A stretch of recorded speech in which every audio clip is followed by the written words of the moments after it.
نحمده ونستعينه ونستغفره ونعوذ بالله من شرور أنفسنا ومن سيئات أعمالنا من يهده الله فلا مضل له ومن يضلل فلا هادي له وأشهد أن لا إله إلا الله وحده لا شريك له وأشهد أن محمدا عبده ورسوله صلى الله عليه وعلى آله وأصحابه ومن تبعهم بإحسان إلى يوم الدين وسلم تسليما كثيرا أما بعد Ikhwani wal akhwat al-fudala rahimani Allah iyyakum.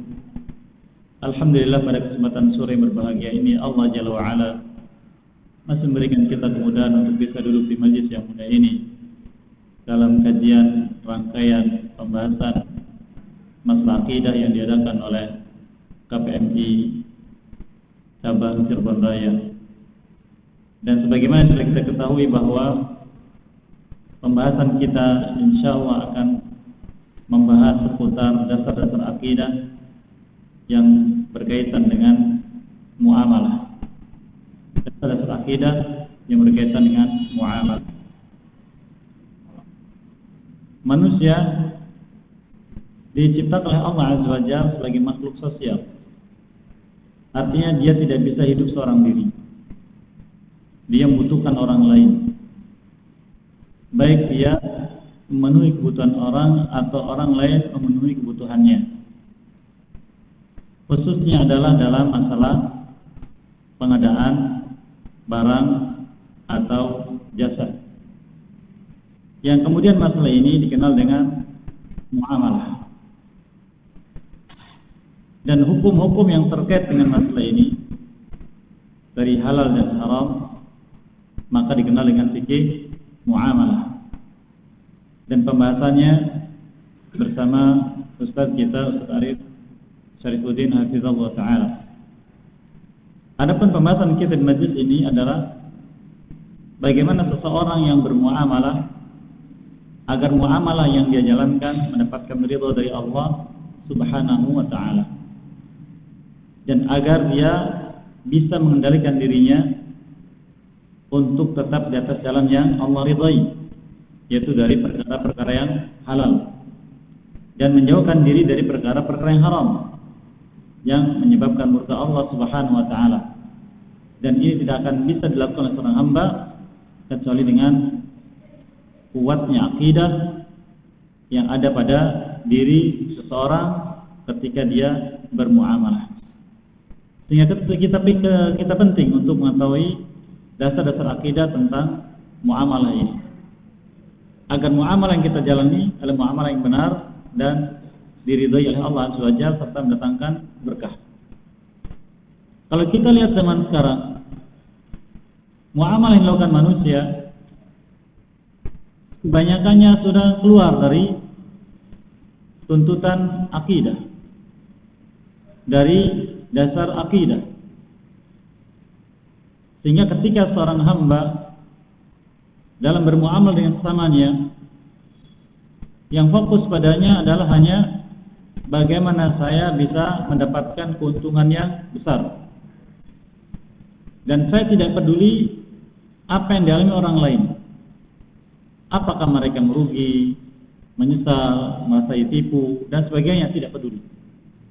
Yang penting saya mendapatkan untung besar. Di mana muamalah semacam ini, itulah muamalahnya orang-orang luar Islam, baik Yahudinya atau Nasraninya atau musyrikinya pada umumnya. Namun sebagai seorang muslim tidak seperti itu. Karena dia ketika bermuamalah yang dia cari adalah keberkahan dari Allah Subhanahu wa Ta'ala. Adapun keuntungan yang besar mengikuti. Dan mungkin sebagian kita sebagai pelaku usaha ingat di masa-masa yang lalu, bagaimana ketika kita menjalankan usaha, yang penting saya bisa usaha mendapatkan untung yang besar, sehingga dengan untung itu saya bisa mengembangkan usaha, kemudian memiliki segala yang saya mau dan bisa melakukan apa yang saya inginkan. Tujuan cuma itu. Sehingga bagaimana dampaknya? dia melakukan cara bisnis atau cara muamalah dengan cara yang tidak terpuji. Bahkan tidak sedikit sebelum melakukan kegiatan muamalahnya, dia kadang berinteraksi dengan dunia sihir. Dengan dunia sihir. Bagaimana agar dagangannya laris, bagaimana agar dijaga dari hasadnya orang lain, dan sebagainya. Dan itu adalah hasil yang didapat dari tidak pahamnya dasar-dasar akidah dalam bermuamalah. Allah Azza wa Jalla mengisyaratkan dalam kitabnya Al-Quran banyak petunjuk bagaimana seorang muslim dalam bermuamalah. Namun yang akan kita ambil adalah satu ayat atau dua ayat yang kemudian kita jadikan ayat ini sebagai dasar utama dalam kita bermuamalah. Ayat yang mungkin sering kita dengar, Allah berfirman di surat At-Talaq ayat yang kedua dan ayat yang ketiga, akhir ayat kedua dan awal ayat yang ketiga. Allah berfirman, "Wa may yattaqillaha yaj'al lahu makhraja warzuqhu min haitsu la yahtasib wa may yatawakkal 'ala Allah fa huwa hasbuh." Kelengkapannya, "Innallaha balighu amri qad ja'ala Allahu likulli syai'in qadra." Dan barang siapa bertakwa kepada Allah, Allah akan menjadikan untuknya makhraj, solusi segala masalah, jalan keluar terbaik, dan melimpahkan padanya rizki dari sisi yang tidak pernah disangka olehnya. Dan barang siapa bertawakal kepada Allah, Allah akan memberikan kecukupan baginya. Sesungguhnya Allah akan menyampaikan urusannya, dan Allah telah menjadikan untuk segala sesuatu kadarnya, ukurannya, bagiannya. Dua ayat yang mulia ini menjelaskan kepada kita tentang dua perkara. Apa itu? Takwa dan tawakal, yang merupakan dasar utama bagi seorang muslim ketika dia bermuamalah. Apabila dasar ini kosong dari hati seorang muslim, maka muamalahnya muamalah yang dibimbing oleh syaitan, sehingga dia akan berbuat apapun, dan tujuannya adalah tujuan murni duniawi, bukan ukhrawi. Ingat, seorang muslim dibimbing oleh Allah Subhanahu wa ta'ala agar dalam hidupnya memiliki moto. Apa itu moto? Bukan penyedap ya. Moto apa itu? Hah? Slogan. Ya, apa makna yang bisa dicernanya itu? Hah? Ucapan yang menjadi panduan hidupnya untuk sampai pada tujuan, atau bahasa yang biasa dipakai visi, gitu kan? Visi. Dari visi nanti ada misi, yaitu bagaimana melaksanakannya. Maka punya visi yang menjadi kata slogan, kata moto, yang kalau kita bergerak, berbuat, kata-kata ini senantiasa teringat di benak kita. Seakan-akan tertulis di tembok ini, di tembok sana, di tembok situ, pada tidak ada. Lo terlihat, terngiang. Dan subhanallah, yang akan saya sebutkan ini, Allah sebutkan di sela-sela Allah menceritakan keberhasilan seorang anak manusia dalam bisnis, dan tidak ada yang bisa menandingi dia, sampai orang-orang yang melihat ingin seperti dia. Siapa itu? Qarun. Adakah yang bisnisnya bisa melebihi Qarun? Tidak ada. Walaupun orang terkaya di dunia sekarang seperti siapa? Bill Gates dan yang lainnya tidak akan bisa mencapai kesuksesan Qarun. Allah Ta'ala menyebutkan di surat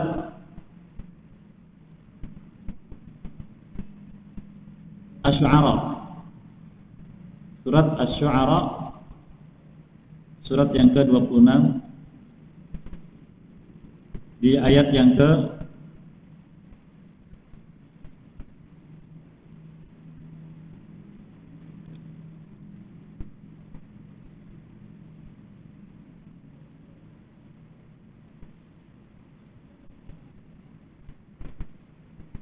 Suara ayat yang ke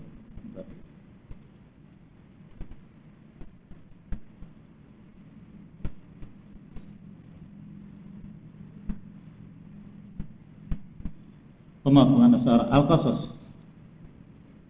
Al-Qasas ayat 77. Allah berfirman, "Wabtaghi fima ataqallahu ad-daral akhirah wala tansa nasibaka minad dunya wa ahsin kama ahsanallahu ilaik wala tabghil fasada fil ard innallaha la yuhibbul mufsidin." Satu ayat penuh surat Al-Qasas, yaitu surat yang ke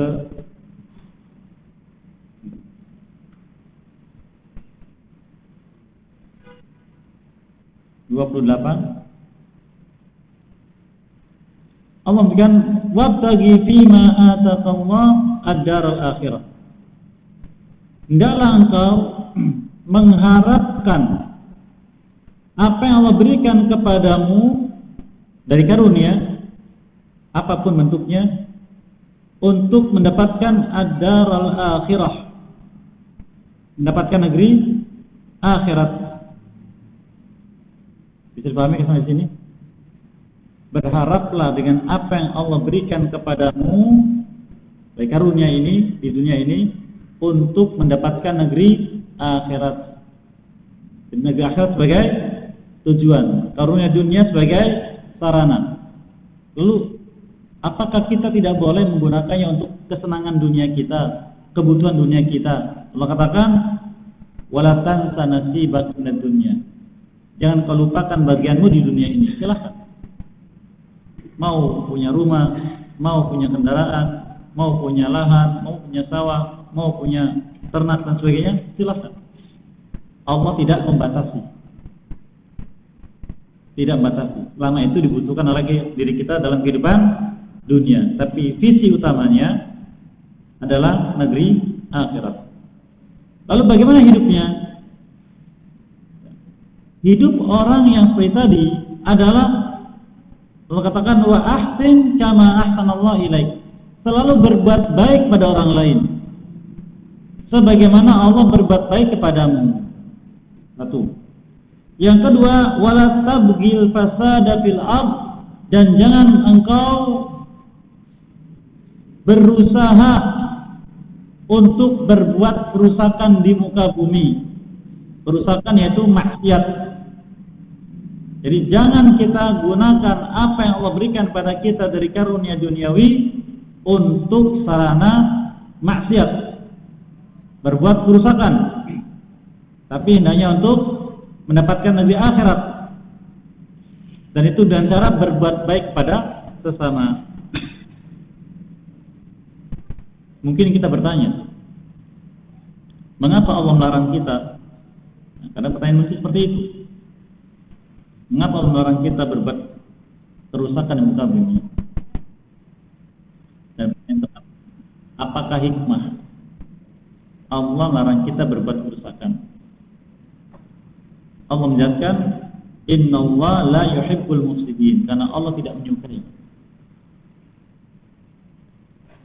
Yang maksud dengan ifsad, kerusakan adalah segala sesuatu yang dibenci oleh Allah walaupun manusia suka, karena berdampak kerusakan dalam kehidupan manusia. Berdampak kerusakan dalam kehidupan manusia, baik mencakup kerugian, kehancuran, dan semisalnya. Maka jangan dilakukan. Ayat ini Allah sebutkan ketika sebelumnya menceritakan tentang Qarun. Berfirman di ayat sebelumnya, Inna Qaruna kana min qaumi Musa fabagha 'alaihim wa atainahu minal kunuz ma inna mafatihahu latanuhu bil 'usbati ulil quwwah. Sesungguhnya Qarun salah seorang dari kaum Nabi Musa alaihissalam, tapi dia melampaui batas hidupnya.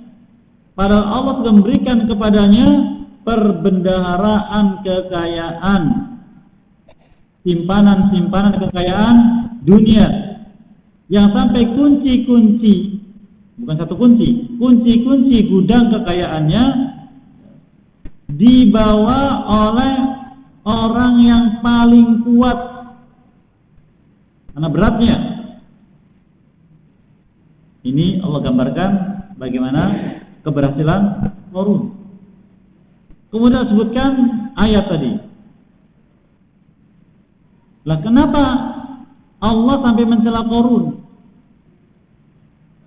Allah jelaskan di ayat berikutnya.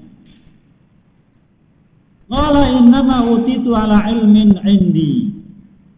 Dan dia menjawab, sesungguhnya aku berhasil seperti ini karena ilmu yang aku miliki. Dia lupa kepada Allah. Dia lupa kepada Allah. Padahal Qarun sebelum kejadian itu, sebelum mendapatkan kesuksesan dalam bisnis, dia orang yang taat dari pengikut Nabi Musa alaihissalam. Tapi dunia bisnis menggerusnya, menjauhkan dia dari ketaatan sampai akhirnya melampaui batas dan meninggalkan ketaatan kepada Allah Azza wa Jalla. Maka telah fasad. Pertanyaannya, apa yang menyebabkan Qarun seperti itu? Nah, di sini Allah Azza wa Jalla sampai memberikan kepada kita agar ayat tadi, ya, wabtaghi fima ataqallah ad-daral akhirah wa la tansa nasibaka minad dunya wa ahsin kama ahsanallahu ilaik wa la tabghil fasada fil ard innallaha la yuhibbul mufsidin. Ini jadikan sebagai moto visi kita dalam hidup. Visi tadi atau moto tadi tidak akan bisa kita capai kecuali dengan dua dasar tadi, yaitu takwa dan tawakal. Apa yang dimaksud dengan takwa? Kapan kita bertakwa? Bagaimana takwa sudah ada pada diri seseorang? Berapa pertanyaannya? 3. Apa itu takwa? Bagaimana kita bertakwa? Dan kapan ketakwaan sudah ada pada diri seseorang? Nanti akan kita rinci insyaallah bila waktu mencukupi. Yang kedua, apa yang disebut dengan tawakal? Kapan kita harus bertawakal? Dan bagaimana tawakal dikatakan benar? Apa yang dimaksud dengan tawakal? Kapan kita bertawakal? Dan bagaimana tawakal kita dikatakan benar? Dua perkara ini. Saya gambarkan dulu secara singkat antara takwa dan tawakal.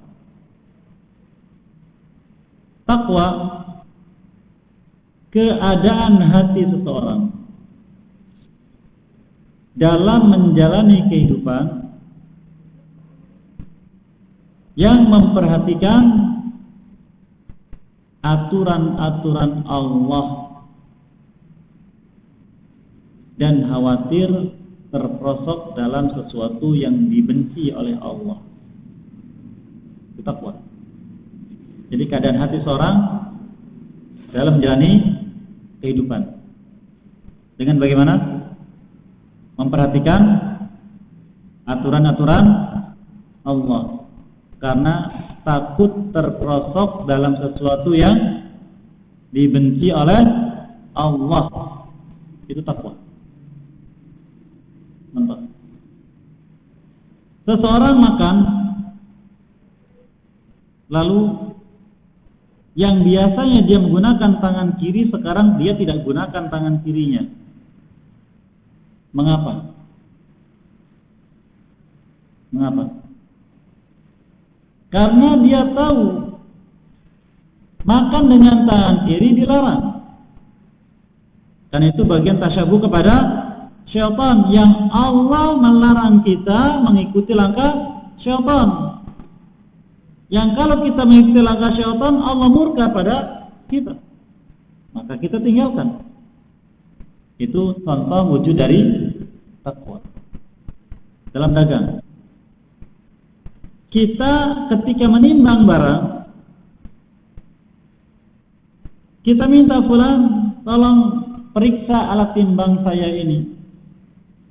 Periksa, bersih tidak dari kecurangan. Sudah? Coba ketika timbangan dalam keadaan kosong, bagaimana? Sejajar? Baik saja. Saya timbang. Setuju tidak? Cocok tidak? Cocok. Mengapa saya berbuat seperti itu? Karena demikianlah aturan dalam menimbang. Kalau tidak begini, saya takut mendapatkan salah dari Allah. Dalam firman-Nya, wailul lil mutaffifin. Celaka bagi mutaffif, itu orang yang mengurangi timbangan atau ukuran. Berarti itu adalah bentuk takwa. Nah, untuk bisa seperti itu tidak mudah, jemaah. Ada proses. Ada langkah-langkah yang ditempuh. Karena yang mendorong seorang berbuat seperti tadi, keadaan jiwanya. Keadaan jiwanya. Ini takwa gambaran secara umum. Yang kemudian para ulama ketika menyebutkan maksud, pengertian atau definisi takwa beraneka ragam. Lalu tawakal, apa yang disebut dengan tawakal? Keadaan jiwa seseorang dalam menjalani kehidupan yang dengannya dia berharap kebaikan. Dia berharap kebaikan dengan menyandarkan hasil kepada Allah. Keadaan hati dalam menjalani kehidupan, berharap kebaikan atau berharap hasil yang baik dengan menyandarkan kepada Allah. Kira-kira di mana kesamaannya, di mana perbedaannya? Di mana kira-kira? Kedua-duanya sama ada dalam hati. Perbedaannya, takwa lebih cenderung kepada takut dari murka Allah. Tawakal cenderung kepada harapan. Maka antara takut dan harap. Takut dan harap. Baik. Setelah kita paham tentang takwa dan tawakal, bagaimana kita agar bisa bertakwa dan bagaimana agar bisa bertawakal. Takwa ini jamaah rahimani wa iyyakum, suatu nilai yang menghantarkan hamba kepada kemuliaan di sisi Allah. Takwa suatu nilai yang mengantarkan seorang hamba kepada kemuliaan di sisi Allah. Yang dengan itu, bila hamba menjalani hidup dengan nilai ini, takwa tadi, dia akan mulia di Allah. Dan takwa ini karunia dari Allah, karena dia pemiliknya. Maknanya kita untuk bisa mendapatkan nilai takwa dari Allah, kemudian mendapatkan nilai itu kita menjadi mulia, harus meniti jalan yang dengannya Allah akan memberikan takwa. Enggak rumit ya. Ulangi.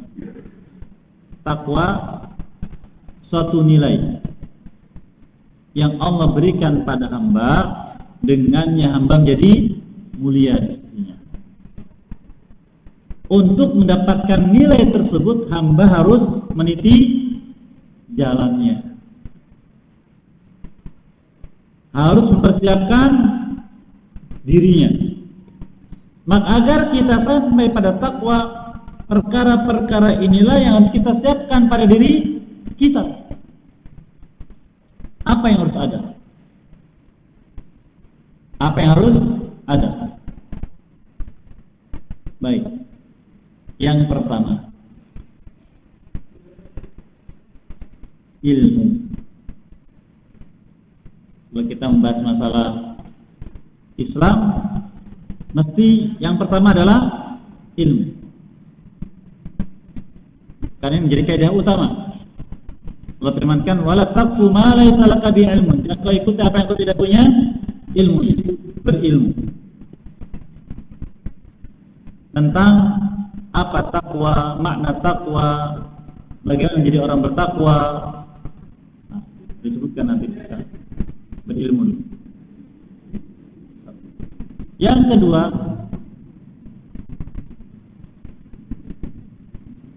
menanamkan rasa atau menanamkan iman terhadap wahyu Allah. Jadi harus tertanam iman terhadap wahyu Allah, itu kitab dan sunnah. Maka berita apapun yang bersumber dari kitab Allah dan sunnah Rasulnya SAW yang sahih wajib diimani. Wajib diimani. Yang ketiga, siap untuk melaksanakannya dengan sekuat tenaga. Siap melaksanakannya dengan sekuat tenaga. Kalau sudah seperti itu, Allah berikan. Allah firmankan di surat Al-Baqarah, "La yukallifullahu nafsan illa wus'aha." Allah tidak membebani jiwa melainkan semaksimal kemampuannya. Allah juga berfirman di surat Al-Ankabut ayat terakhir, "Walladzina jahadu fina lanahdiyannahum subulana." Dan orang yang berjalan di atas jalan kami dengan penuh usaha yang kuat akan kami tunjuki kepada jalan kami. Di surat At-Taghabun Allah berfirman, "Fattaqullaha mastata'tum." Bertakwalah kepada Allah semaksimal kemampuan kalian. Jadi harus ada pembuktian, mengerahkan segala kemampuan untuk melaksanakan apa yang kita tahu ilmunya, yang kita imani dasar-dasarnya. Kemudian yang keempat, minta kepada Allah nilai takwa. Kita bersabda SAW, "Allahumma ati nafsi taqwaha." Yang berikan pada jiwa kami ini nilai takwanya. Minta. Yang kelima, membersihkan jiwa dari nilai-nilai buruknya, termasuk hasad atau dendam atau bahkan suudzon. Jadi nanti kalau kita sudah mulai menjalani usaha kemudian ternyata awalnya kita ramai, ada orang lain buka tidak jauh dari kita usaha yang sama. Ternyata satu persatu pelanggannya berpindah. Nah, di sini Allah sedang menyiapkan hati kita untuk menjadi hati orang bertakwa. Namun kita tidak sadar. Dengan apa itu? Ada hasad tidak? Ada suudzon tidak? Ada dendam tidak? Kalau ada, nah, berarti dia belum siap menjadi orang bertakwa. Maka dia tidak akan bisa keluar dari masalahnya, tidak punya solusi, tidak Allah berikan. Mungkin kita mengalami. Penting. Jadi harus apa tadi? Menghilangkan kebencian pada orang lain dan segala sifat buruk, termasuk suudzon. Jangan-jangan dia pakai dukun. Jangan, tidak boleh. Tidak boleh menuduh orang lain, berprasangka buruk. Hilangkan. Nah, kalau unsur ini sudah ada, maka insya Allah akan melihat kapan tepatnya nilai takwa diberikan kepada hamba tersebut. Kapan diberikan pada hamba tersebut? Yang pertama apa tadi? Ilmu tentang bagaimana menjadi orang bertakwa. Yang kedua, beriman. Dengan apapun yang sampai pada kita nasihatnya, sampaikan ayat Quran, hadis Nabi SAW yang sahih, beriman. Walaupun saya sakit mendengarnya, walaupun saya tidak suka mendengarnya, beriman.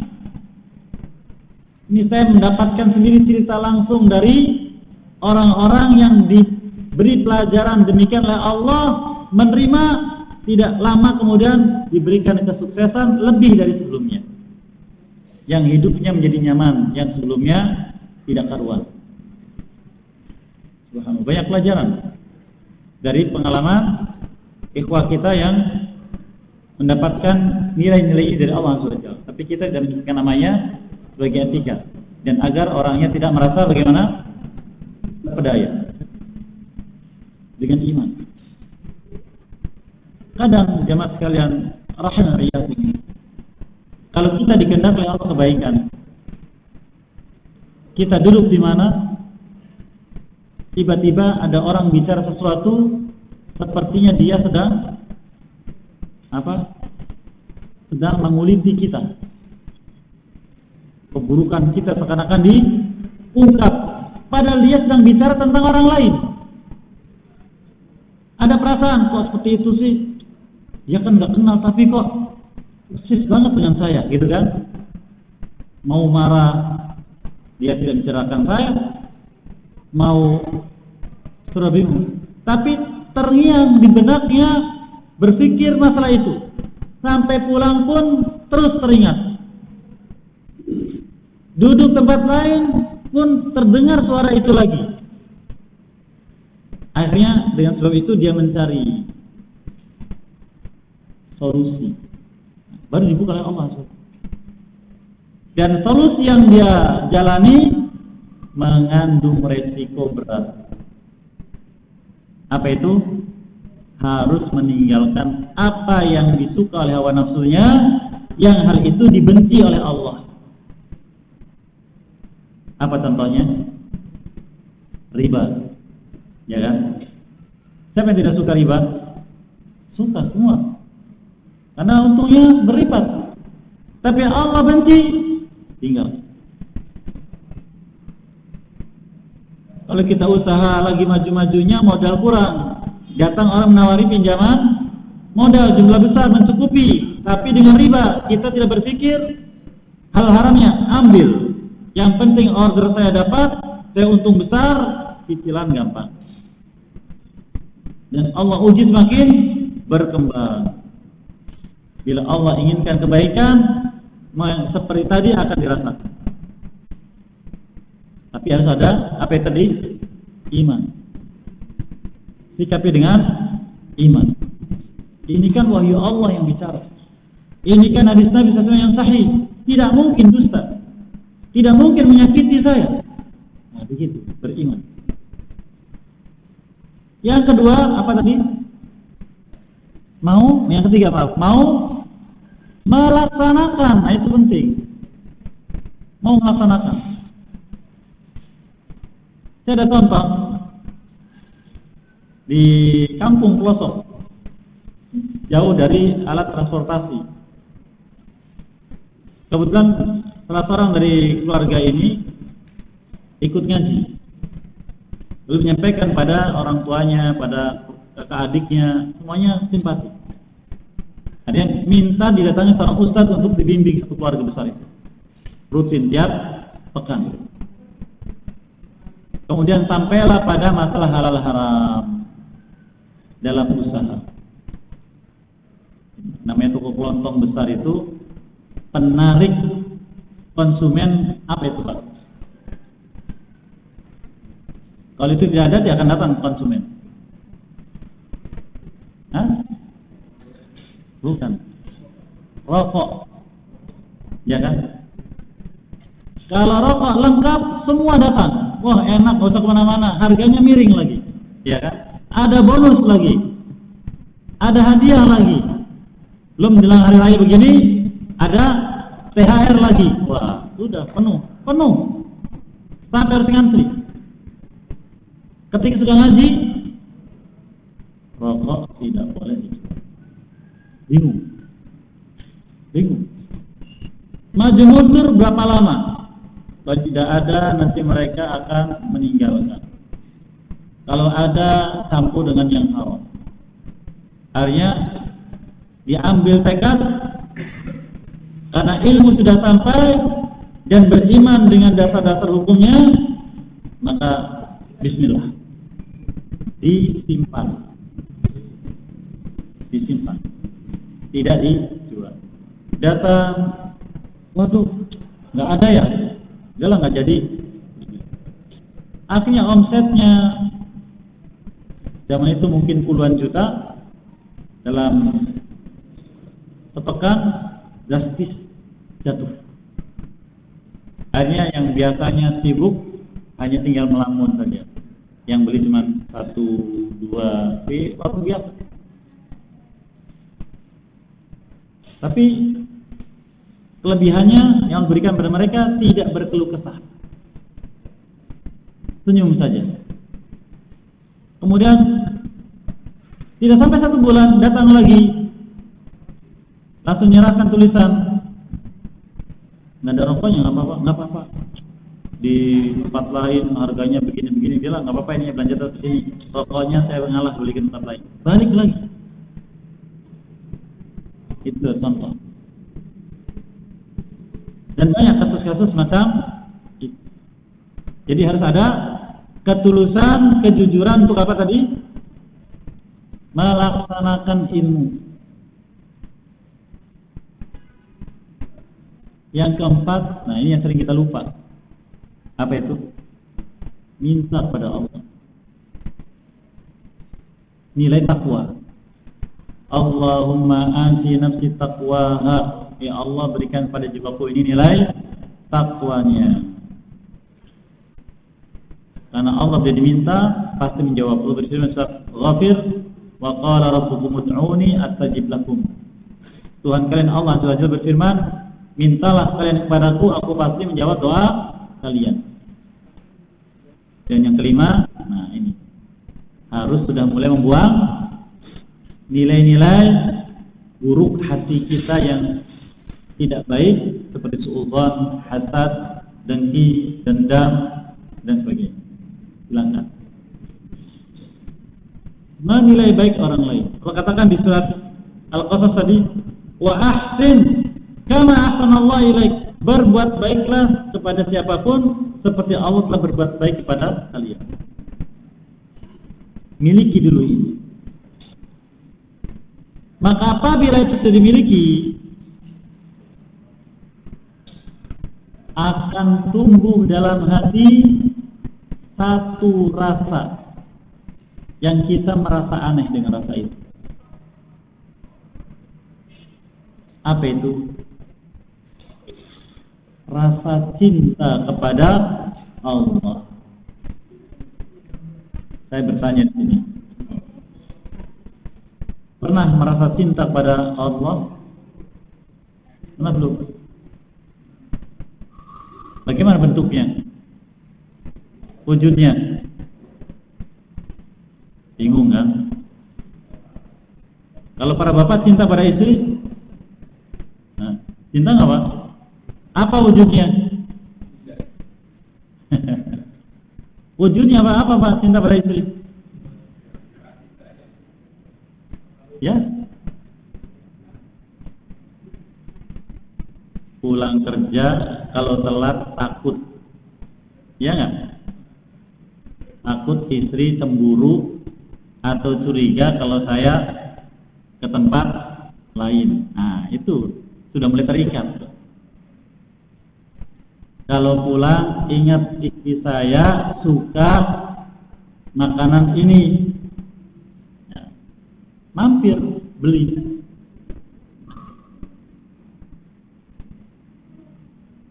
Kalau berdebat sama istri selalu ngalah, pengen beli motor, bilang istrinya, Dek, abang pengen beli motor ini loh, yang model baru, yang tabung bensinnya di depan. Aduh, bang, nanti saya nggak bisa naik. Kalau saya sukanya ya motor metik begitu, yang besar nggak apa-apa, saya bisa. Tapi wah, debat, ngalah. Mengapa? Mengapa Pak? Cinta. Nah, mari kita kepada Allah. Pernah tidak kita rindu untuk sholat? Pernah Pak? Kita lagi tidur, terbangun jam berapa? Jam 2, masih setengah malam, tidur lagi. Padahal bukti orang itu berhadapan dengan Allah ketika dia sedang sholat. Nah, berarti dorongannya lemah. Contoh ringan saja, kalau sholat wajib, sudah dengan azan langsung berangkat tidak? Nyantai dulu kan? Nah, jadi cintanya masih tanda tanya ini. Contoh yang kedua, kalau kita pergi kemana-mana, apa yang kita lakukan dan apa yang kita ingat? Yang kita ingat keinginan saya, keinginan keluarga saya, ya kan? Lupa kalau Allah itu sangat suka kalau namanya disebut. Fadkuruni azkurkum, sebut namaku, aku akan sebut nama kamu. Sangat suka. Kemudian juga kalau kita berbenturan keinginan dengan Allah, keinginan siapa yang dahulukan? Keinginan saya, ya kan? Keinginan Allah nanti. Contohnya, saya punya uang, saya mau membayari tanah. Ini tanah mahal, yang punya butuh duit, minta murah. Orang tua tiba-tiba, Dek, ibu butuh uang sejumlah sekian, sama jumlahnya, maksimal besok. Usahakan. Yang mana yang dahulukan? Keinginan diri. Pada orang tua, keinginan siapa? Keinginan Allah. Nah, jadi cinta kita kepada Allah bagaimana Pak? Saya tidak katakan nol, tidak. Ada tapi tipis. Maka untuk bisa mendapatkan itu tadi, jalani. Kalau kita sudah terbiasa menjalani unsur-unsur tadi, akan tumbuh dalam hati cinta kepada Allah, sehingga kita merasa sesuatu yang berbeda. selalu ingin berjumpa dengan Allah, selalu ingin melakukan ketaatan kepada Allah, selalu ingin menyebut namanya, tidak suka kalau perbuatan itu dibenci oleh Allah. Maka kalau sudah sampai seperti itu, itulah tumbuh cinta, sehingga apapun yang dilakukan berharap pahala dari Allah.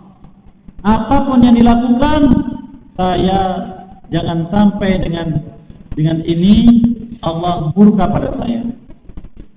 Itu. Jadi perbuatan yang dilakukan antara harap dan takut. Maka kalau sudah sampai pada seperti itu, itulah hakikat takwa. Yang nanti wujudnya dalam keseharian ada beberapa unsur. Yang pertama,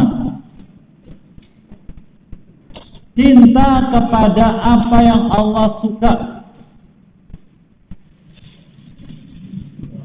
Lihat masjid, senang. Lihat selainnya, benci. Nah, itu. Cinta tersuka kepada yang apa yang Allah suka. Sudah belum? Kalau belum, harus dimotivasi dulu dari awal tadi, langkah-langkahnya. Dengar bacaan Quran, suka. Kalau kita gak dapat. Kalau dengar sebelah rumah kita musola, Ramadan begini biasa ada tadarus. Yang tadarus bacaannya lidahnya lidah Cirebon asli, huruf hak jadi k, gitu kan? Ya. Gimana? Kita akan bicara ngaji masih kayak gitu sudah pakai speaker bikin malu, ya kan? Nah, berarti hatinya masih ada sesuatu. Tapi kalau Masya Allah, padahal bahasa masih begitu, tapi semangat baca Quran luar biasa, memuji. Suka kepada apa yang Allah suka. Yang kedua, semangat untuk melaksanakan ketaatan kepada Allah, walaupun halangan rintangan besar. Bahkan semakin besar halangan, semakin semangat. Semakin dihalangi, semakin semangat. Nah, itu. Semangat dan bersegera dalam melaksanakan kebaikan. Yang ketiga, menyesal bila luput dari ketaatan. Kenapa ya? Tadi pagi saya tidak zikir sore, sama tadi pagi saya tidak zikir pagi. Kenapa ya? Menyesal. Maka jangan sampai sore ini saya tidak zikir. Dan didosakan walaupun sebabnya. Jadi menyesal. Yang keempat, setiap pintu kebaikan berusaha untuk dilakukan. Ada pintu kebaikan, saya harus berbuat. Tidak mau terlewatkan.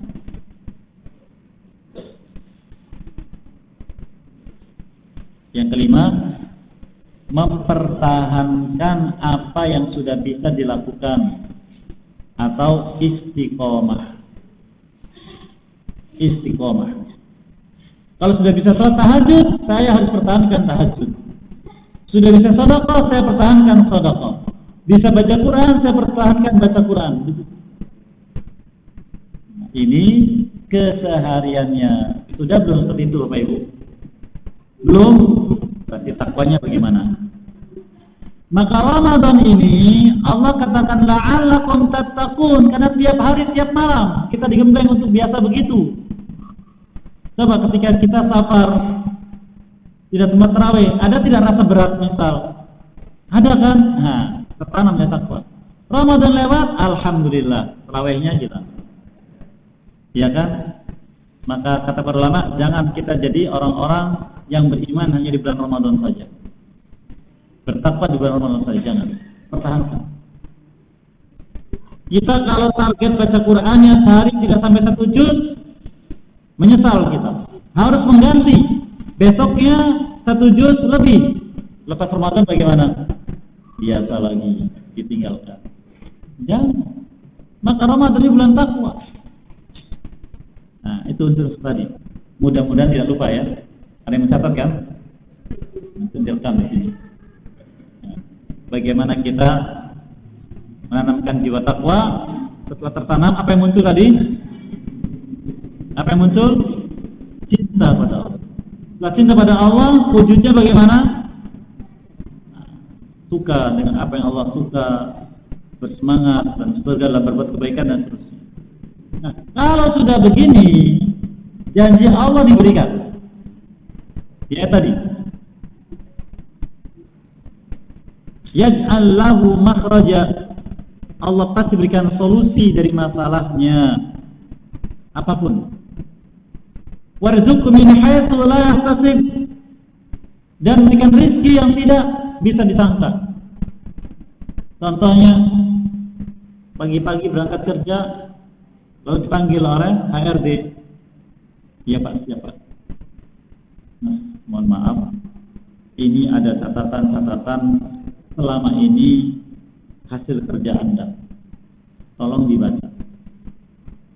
Ternyata catatannya semuanya tidak sesuai. Apakah bertanya mencari bukti dan sebagainya? Silakan boleh. Tapi untuk apa? Karena dia tahu ternyata memang keberadaan saya tempat ini tidak disukai. Gimana? Ya, gimana lagi Pak catatan yang sampai seperti itu? Kalau saya membela juga mungkin tidak bisa dipercaya. Mungkin juga tidak diterima pelan saya. Jadi Anda di PHK. Berat tidak hatinya? Berat. Diterima tidak? Diterima karena takdir Allah saja. Apakah kemudian mengurangi ketaatan? Malah menambah ketaatan. Semakin berbuat baik. Hatinya galau, hati sedih, tapi tidak ada yang tahu. Itulah Nabi Ya'qub alaihissalam contohnya. Beliau katakan, innama ashku bathi wa huzni ila Allah. Tidaklah aku keluhkan musibahku ini dan kesedihanku ini kecuali hanya kepada Allah. Allah berikan solusi tidak? Diberikan. Berapa lama? 50-an tahun. Anak tercintanya dikembalikan. Nabi Yusuf alaihissalam. Dengan kelebihannya, Nabi Yusuf menjadi penguasa dan sebagainya. Itu gambaran. Maka kesempitan apapun, Allah sampai berulang kali mengucapkannya, inna ma'al usri yusra wa inna ma'al usri yusra. Berulang kali. Itu dengan takwa. Nah, ini baru satu poin. Insyaallah poin yang kedua tentang tawakal. Di majlis berikutnya insyaallah setelah Ramadan mengizinkan, setelah itu nanti kita paparkan faedahnya dan setelah itu kita akan baru mengaji kitab tentang akidah. Demikian untuk Muhammadin wa ala alihi wa sahbihi. Assalamualaikum warahmatullahi wabarakatuh.